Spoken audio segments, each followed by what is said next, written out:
Shalom, umat Tuhan yang terkasih.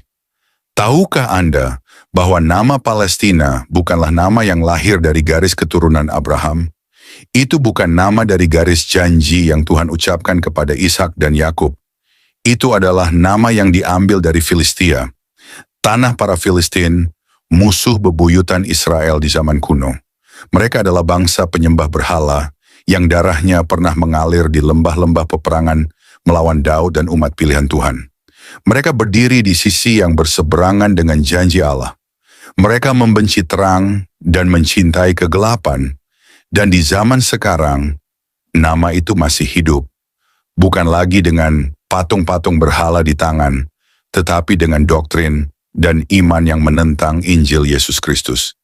Mereka bukan hanya menolak keselamatan, tetapi mengajarkan bahwa membunuh dan membinasakan siapapun yang menentang negara atau kepercayaan mereka adalah jalan menuju surga. Inilah ironi yang memedihkan. Dahulu para Filistin maju dengan tombak dan pedang. Sekarang mereka maju dengan roket dan bom, dengan mulut yang mengklaim membela kebenaran, namun hati mereka dipenuhi kebencian terhadap umat Tuhan. Sejarah berubah, tapi roh yang sama masih bekerja. Dulu melawan Israel, sekarang masih melawan Israel. Dulu menentang Allah, sekarang menolak Mesiasnya. Dan dunia kembali memperdebatkan satu nama, Palestina. Dunia berteriak membelanya. Bendera dikibarkan, air mata ditumpahkan. Propaganda digelar seolah inilah bangsa yang teraniaya. Kita melihat reruntuhan. Kita melihat langit berwarna merah. Kita mendengar siren, jeritan, dan propaganda yang saling mematikan. Namun lebih dari itu semua, kita mendengar suara Roh Kudus yang berbisik dengan kekuatan nubuat. Apakah kamu tidak mengerti? Apakah kamu belum menyadari? Aku sedang mengguncangkan tanahku dan menuntut kembali warisanku. Gaza harus dikosongkan. Tapi mengapa? Karena ada kutukan yang sedang disingkapkan. Karena ada nama yang selama ini dipuja, padahal di mata Tuhan, itu adalah nama laknat. Ya, dunia telah mengangkat tinggi nama itu. Media menaruhnya di headline. Para pemimpin dunia menyuarakannya di forum internasional. Bahkan dunia Islam secara profetik mengangkatnya, seolah itu adalah umat Islam yang harus dibela. Dan Hamas bukan gerakan kebebasan. Hamas bukan pejuang kemerdekaan. Hamas adalah alat dari neraka, sarana teror dan kegelapan yang menjadikan nyawa manusia, bahkan nyawa rakyatnya sendiri, sebagai alat propaganda. Mereka mengangkat anak-anak sebagai perisai. Mereka menyembunyikan senjata di rumah sakit dan sekolah. Mereka mengolah rasa benci dan memutarbalikkan kebenaran, mengajarkan generasi berikutnya untuk mengutuk Israel dan mencaci nama Yahweh. Firman Tuhan di dalam Mazmur berkata, "Datanglah," katanya, "marilah kita melenyapkan mereka sebagai bangsa, supaya nama Israel tidak diingat lagi. Mereka telah bersepakat bersama, melawan engkau mereka telah bersatu." Bukankah itu yang kita lihat hari ini? Hamas, Hizbullah, Iran, Rusia, bersatu melawan satu nama, Israel. Tapi sesungguhnya mereka tidak hanya melawan manusia, mereka melawan Tuhan Israel.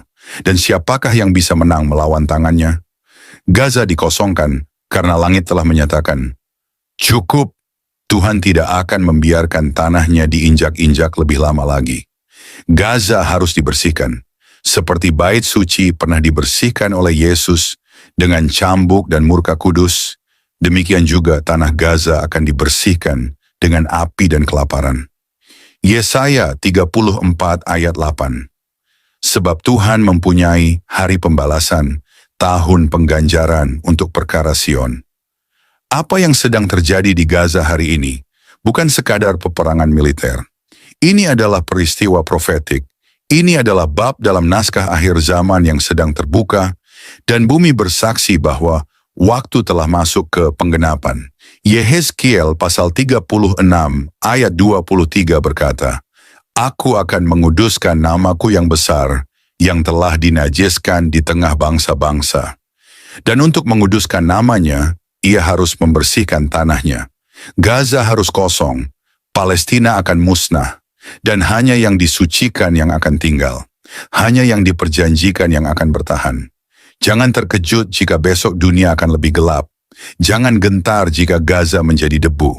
Karena sebelum Yerusalem dimuliakan, Gaza harus dihancurkan. Sebelum kerajaan 1000 tahun datang, kepercayaan palsu harus dirubuhkan. Palestina adalah tahta palsu. Hamas adalah tangan penghujat. Dan Tuhan sedang memisahkan terang dari gelap, kebenaran dari kebohongan. Palestina bukan bangsa perjanjian. Itu adalah nama kutukan yang dibangkitkan kembali dari puing sejarah oleh tangan-tangan pemberontakan, oleh roh antikristus, oleh kekuatan dunia yang ingin mencabik tanah Allah dan membaginya menurut kehendak manusia. Kejadian 17 ayat 8 berkata, "Kepadamu dan kepada keturunanmu akan kuberikan negeri ini sebagai milikmu untuk selama-lamanya." Palestina tidak ada dalam perjanjian itu. Palestina adalah hasil dari penolakan. Palestina lahir dari pemberontakan. Palestina tumbuh di atas dasar kebencian terhadap umat perjanjian. Dan sekarang dunia sedang menuai buah dari penyesatan itu. Yeremia menangis atas reruntuhan. Yesaya melihat hari penghakiman. Zakharia menubuatkan kembalinya Israel. Palestina di hadapan takhta Tuhan bukanlah nama pujian, melainkan nama pemberian iblis. Bukan nama perjanjian, melainkan nama perlawanan. Bukan bangsa yang diberkati, tetapi bangsa yang dikhianati oleh sejarah surgawi. Palestina tidak muncul dalam daftar suku Israel. Tidak juga berasal dari garis keturunan Abraham, Ishak, dan Yakub. Nama ini berasal dari Filistia, bangsa Filistin, musuh bebuyutan Israel yang berulang kali menyodok sisi barat tanah perjanjian dengan pedang, berhala, dan penistaan. Yoel pasal 3 ayat 4-6 mengatakan, "Juga kamu, hai orang Tirus dan Sidon dan semua daerah Filistia, apakah kamu mau membalas terhadapku? Jika kamu membalas terhadapku dengan segera dan secepat kilat, aku akan membawa pembalasan atas kepalamu sendiri." Tuhan tidak lupa darah orang benar yang ditumpahkan oleh Filistin. Dan meskipun ribuan tahun telah berlalu, roh dari bangsa itu tidak mati, hanya berganti nama, Palestina. Roh pemberontakan lama, wajah baru. Hari ini dunia menyebutnya Palestina. Tapi Tuhan melihat roh yang sama, roh yang menyunat kebenaran, roh yang memenggal janji Allah, roh yang menolak tahta Sion. Lihatlah Gaza. Itulah tempat benteng Filistin pernah berdiri. Itulah tempat Daud pernah berperang. Dan kini, dari tempat itu pula, diluncurkan roket-roket kebencian yang diarahkan ke Yerusalem. Apakah ini kebetulan? Tidak. Ini adalah nubuat yang berulang. Ini adalah roh lama dalam kemasan baru. Palestina berdiri di lembah keputusan. Dan keputusan Tuhan sudah dijatuhkan. Nama itu akan dilenyapkan, wilayah itu akan dibersihkan, dan siapa yang membelanya akan turut menanggung murka. Air mata dunia tidak akan menghentikan rencana Tuhan. Dunia akan menangis, media akan berteriak, PBB akan berkumpul, gereja-gereja liberal akan memanjatkan doa untuk perdamaian. Tapi mereka semua salah, karena ini bukan musim damai, ini adalah musim penghakiman.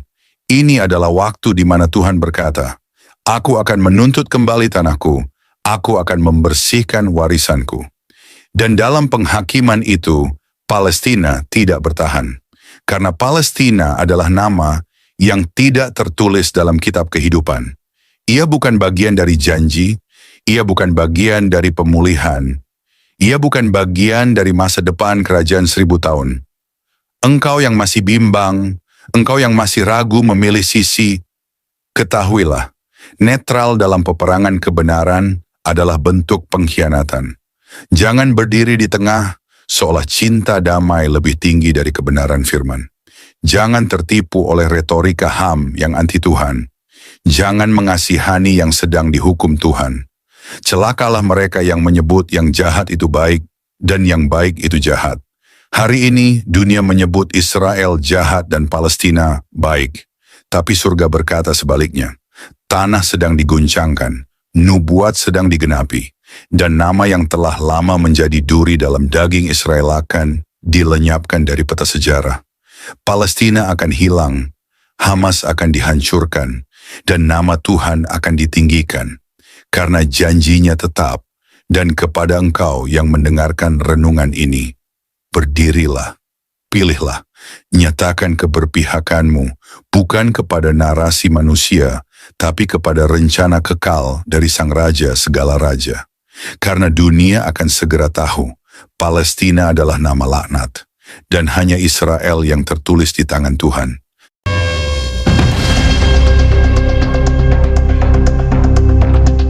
Mari kita berdoa. Terima kasih Tuhan Yesus atas firman-Mu yang kami dengar pagi ini. Firman yang menghidupkan, menguatkan, dan menuntun langkah kami dalam menghadapi hari yang baru. Kami bersyukur karena Engkau tidak pernah membiarkan kami berjalan tanpa arah. Engkau berbicara, Engkau menegur dengan kasih, dan Engkau meneguhkan kami lewat setiap ayat yang telah Engkau bukakan pagi ini. Terima kasih untuk hadirat-Mu yang begitu nyata. Bahkan dalam kesunyian pagi, kami merasakan bahwa Engkau dekat. Engkau menyentuh hati kami yang mungkin sedang letih, kecewa, atau kehilangan semangat. Engkau mengangkat wajah kami yang tertunduk dan memberi harapan bahwa kami tidak sendiri. Tuhan Yesus, kami tahu bahwa hari ini bukan sekadar rutinitas biasa. Hari ini adalah kesempatan baru, lembaran baru, dan anugerah yang Engkau percayakan kepada kami. Itulah sebabnya kami ingin memulai hari ini dengan berserah sepenuhnya kepadamu. Bukan hanya langkah kami, tetapi juga hati kami, pikiran kami, rencana kami, dan seluruh hidup kami. Ajari kami untuk tidak hanya mendengar firman-Mu lalu melupakannya, tapi tolong kami untuk menghidupi setiap kebenaran yang telah kami dengar. Berikan keberanian untuk taat, hati yang lembut untuk menerima teguran, dan kerinduan untuk makin dekat kepadamu hari demi hari. Jika hari ini kami harus menghadapi tekanan, berikan kami kekuatan untuk tetap berdiri teguh. Jika hari ini ada keputusan besar yang harus diambil, berikan kami hikmat dan kepekaan untuk mendengar suara-Mu. Dan jika hari ini kami harus menghadapi orang-orang yang sulit, ajari kami untuk tetap mengasihi dengan kasih Kristus yang lembut dan sabar. Kami juga berdoa Tuhan, untuk setiap pribadi yang pagi ini mungkin berdoa dalam diam sambil menangis, yang memikul beban berat, yang sedang merasa tak sanggup melanjutkan. Tuhan jamahlah mereka, berikan pelukan kasih-Mu yang memulihkan, berikan penghiburan dari Roh Kudus yang menenangkan, bangkitkan kembali semangat hidup mereka, dan nyalakan kembali api iman yang mungkin mulai padam.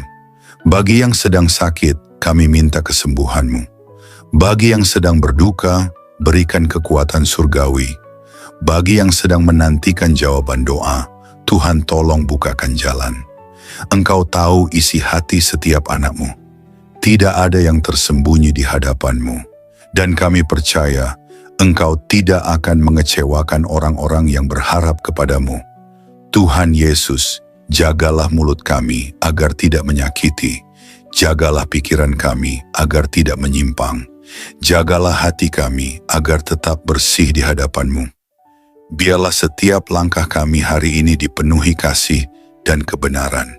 Dan apapun yang kami kerjakan, biarlah semua itu mendatangkan kemuliaan bagi nama-Mu. Kami juga menyerahkan orang-orang yang kami kasihi ke dalam tangan-Mu. Lindungi keluarga kami, berkati pekerjaan mereka, kuatkan iman mereka, dan jadikan mereka saksi-Mu di tengah dunia ini. Teguhkan kami sebagai satu rumah tangga yang dibangun di atas dasar firman Tuhan. Kami berdoa juga untuk gereja-Mu, para pemimpin rohani, dan semua hamba-hamba Tuhan yang Kau panggil melayani. Berikan kekuatan baru bagi mereka, hikmat yang segar, dan hati yang terus melekat kepadamu. Bangkitkan gereja-Mu Tuhan, agar menjadi terang yang bersinar di tengah kegelapan zaman. Akhirnya Tuhan, kami ingin berjalan hari ini dengan langkah yang ringan. Bukan karena hari ini akan mudah, tapi karena kami tahu Engkau berjalan di depan kami. Engkau menyertai kami dengan kuasa-Mu. Engkau meneguhkan kami dengan kasih-Mu. Dan Engkau memberi damai yang melampaui segala akal. Terima kasih Tuhan Yesus atas firman-Mu yang menguatkan pagi ini. Kami akan melangkah dengan penuh harapan dan sukacita, karena kami tahu Tuhan yang kami sembah adalah setia, penuh kasih, dan tidak pernah meninggalkan kami. Kami serahkan seluruh hari ini ke dalam tangan-Mu yang perkasa. Dalam nama Tuhan Yesus Kristus, kami berdoa dan mengucap syukur. Amin.